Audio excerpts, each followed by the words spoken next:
Who in their right mind would believe a man had returned from the dead?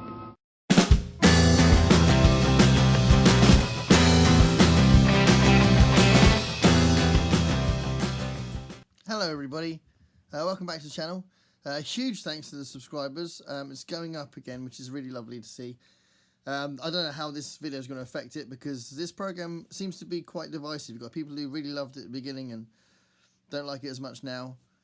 And basically I felt like I needed to make this video because I'm trying to make this quite a personal channel and putting lots and lots of book content on here. Obviously that's my main focus, but I am doing TV shows and I am doing an occasional film review and doing a few other bits like that, and I can't really cover TV authentically without covering this, because for the last 11 years, for the past 11 years, when The Walking Dead was on, I couldn't wait for the next episode.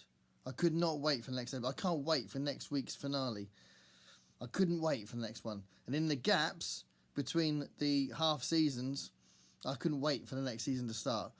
I was so excited about the new material that might come out and where the story was going to go, and I missed it when it wasn't on for 11 years. So there are some people who feel like they liked it at the beginning, didn't like it anymore, or they dropped off. It seemed to be lots of people I know dropped off during the Saviour's Negan story, and that didn't happen for me. I've never dropped off completely. I think if anything, I think season 2 is slightly slower than everything else, but for me that's about it. And I guess the Saviour story was a little bit longer than it could have been, but only a little bit longer. I think there's been so many great moments in the show, so many well-developed, beautifully written, beautifully acted characters. There's so many great situations that these writers have put these characters in, that if there is any faults in the show, and clearly every TV show is going to have some faults, it's made up so much by the good stuff, and there's so much great stuff in this show. So I wanted to talk about that for a minute, and then I feel like I've done my job at being authentic on this channel, because ignoring this show when I've loved it so much seems a bit ridiculous. So, to start off with, Rick Grimes. Such a fascinating character, beautifully played by Andrew Lincoln. And Rick Grimes has gone through so many changes on the show, and he's had such a different attitude to leading. So obviously right at the beginning he was just confused, and then he eventually found this found family, which included his own wife and son, and obviously that developed through the first season, and through the second and third seasons he became a particular kind of leader. But then he's had so much kind of shock and heartbreak, and there's been so many times when he's doubted himself, and he's changed his attitude to leadership.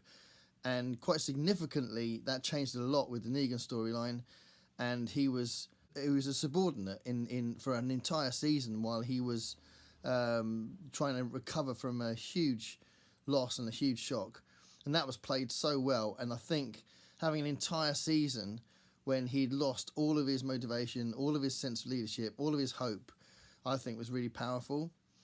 And you could argue this is, a risk, because some people dropped off at this point because they wanted him to be stronger quicker, but I think it was really clever because Rick has gone through so many different extremes, and there's been so many moments where he's been quite forceful in a situation in a way that you just think, come on, that was awesome. And so Rick has been such a fantastic principal character in the show as a whole. So that's one thing I wanted to start with, that Rick Grimes was such a great character to lead from, and Andrew Lincoln played him so brilliantly. There's been some amazing scenes where he's had such powerful stuff to play with, and he's done it so well. And so I'm going to try and do this video without spoilers, but there's been some moments when it's been so intense what he's had to do, and he's done it so well. I wanted to talk second about my favourite character in the entire thing, and that's Michonne. I think Michonne has got such charisma. There was so much authenticity and self-belief, determination, a resolute forcefulness in the way the character was drawn. You just felt like you could trust her of anything, and she really should have been a leader. So, I mean, she was a leader for quite a while. And I love the fact that when she first came into the show, she was all about distrust. She was all about almost paranoia. She wasn't happy at all. She didn't want to settle. She didn't trust anybody. And I think that was really good the way that developed with her relationship with Andrea. And she became so important in the show. And she became a great mother figure in the show. But, you know, the acting was phenomenal with her. And every scene she was in, I just think she stole the scene. So Michonne, I think, was such a fantastic part of the show. But in general, I wanted to talk about the fact that it was so good as a show, all the way across the 11 years. So even now, it's been so good at creating this found family idea, where you got these people that are forced together and they develop a trust to each other. Sometimes trust has been built up from an initial bad situation or an initial betrayal or an initial distrust. And I think that's been fascinating as well. So it hasn't always been an obvious thing. So, like, for example, when they met Herschel's family in the farm, clearly there were elements of that where the family were already there, and there was already lots of trust within that unit anyway. But then there's been lots of situations where the found family have had to develop trust, and that's been a really interesting thing to see. And when they've tried to bring communities together, that's added some tension. So many different situations that the show has put these characters in have developed the positives and negatives in these family relationships. And you can kind of hone into certain relationships as well, where you've got sort of brother type relationships, where you've got people like Rick and Daryl, for example, that have created this sort of brother relationship, and brother and sister relationships, you know, like Daryl and Carol actually, but also Connie and Daryl as well. And you've got Abraham and Eugene. You've got so many, and actually Eugene and Rosita have got this sort of brother-sister relationship as well.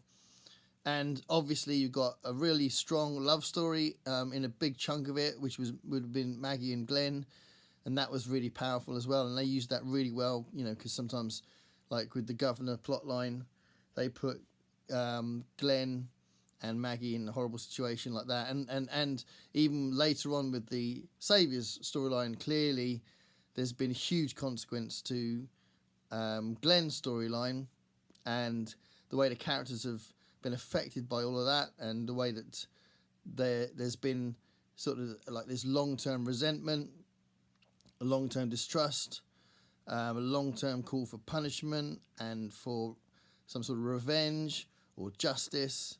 And the way that justice is brought out in this show is really interesting, because it changes through the whole series in different ways, different situations and different characters.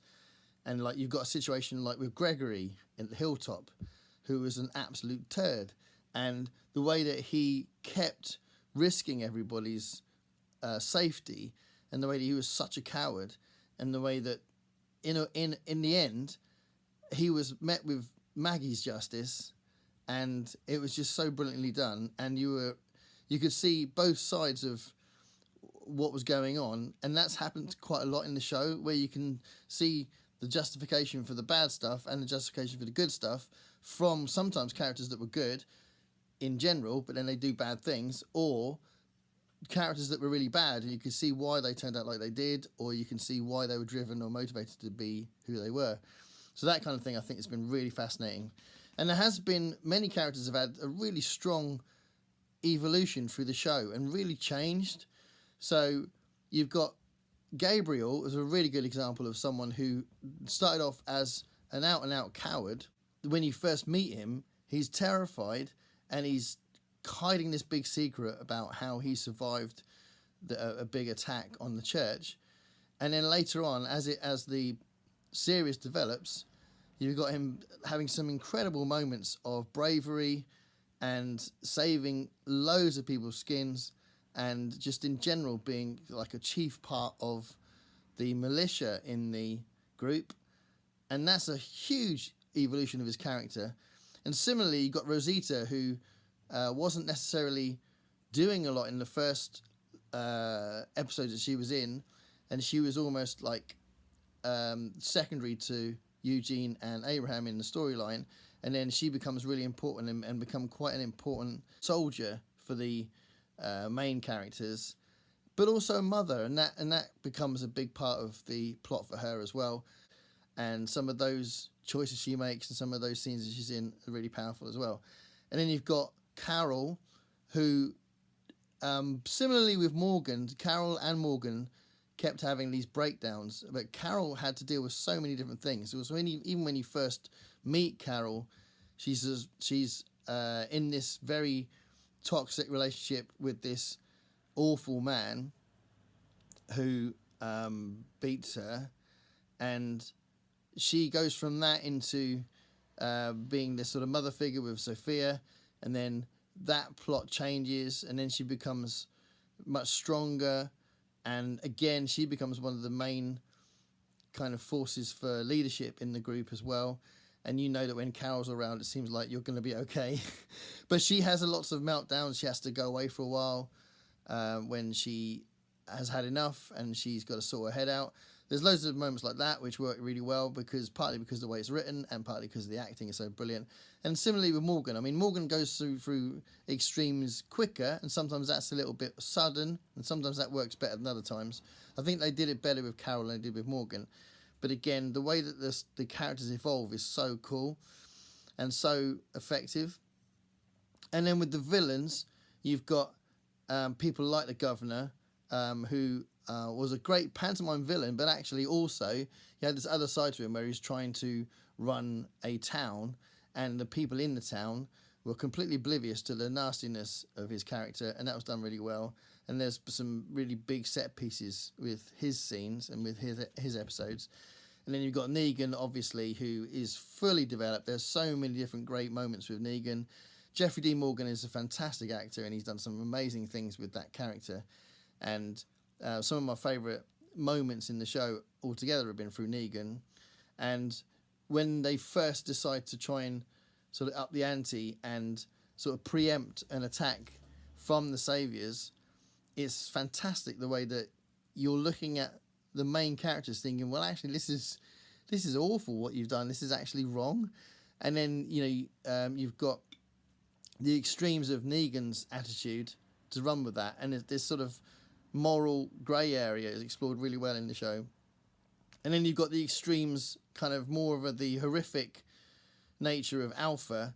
And when the Whisperer storyline's in it, you kind of reminded of the fact it's a horror show. And some of those elements are really good as well. So those villains are really good. But then the last set of villains in the last couple of seasons especially, is when The Walking Dead decides to go on about class warfare, which is amazing, because the Commonwealth plotline, you've got the fact, the idea that in this society, this post-apocalyptic zombie world, you've still got this class divide, and you've got these people who feel privileged or feel that they deserve, through some sort of birthright, to have a different lifestyle from everybody else. And the way they've manipulated everybody is just brilliantly done. Somebody like Sebastian, who is just scum, one of the worst kind of people in there, one of the worst personalities, one of the people you hate the most in the show. And it's so well drawn because he's so dislikable, and the way that the actor does it is really good like that. Those kind of characters work really well because these minor villains, if you'd call Sebastian a minor villain, I think that's the same as Gareth, the guy in season 6, I think it is. That's a minor villain with some amazing scenes in it where the tension is extreme. And similarly, the biker gang in the last few episodes of season 6, again, those episodes are extremely tense, and there's that one bit, probably my favourite all-time moment in The Walking Dead, features that biker gang, and that's done really well as well. And I just think over the last 11 years, this show has really sort of pushed its own envelope and tried to always be authentic with the makeup and the setting. Always tried to create these interesting characters and move the plot forward and taken these characters to different places. And if there's been any kind of delay with moving it forward, maybe they've stayed in one location for a while, it's because they've been exploring the characters and they've never seemed to sort of rest on relying on the popularity of the show, I don't think. It's been accused of that, but I don't agree with it. I don't think that's what the show's done. So I think it's a very, very special show, and I'm going to miss it a lot. And for 11 years, I've literally been so excited it's been back on. If there's been a gap, or in the week where I've waited for the next episode, I couldn't wait to see the next episode. There are some spin-offs, and the spin-offs aren't quite as good, but I just think it's very, very special. So I wanted to put this video up, and if you like the show as well, then cheers. I agree. When there's a great show like that, it's nice to savour it and enjoy the fact that it's gone on for this long, and they've given you so many stories within this world. Anyway, that's about it for me talking about this, and thanks for watching. I'll see you later. Bye.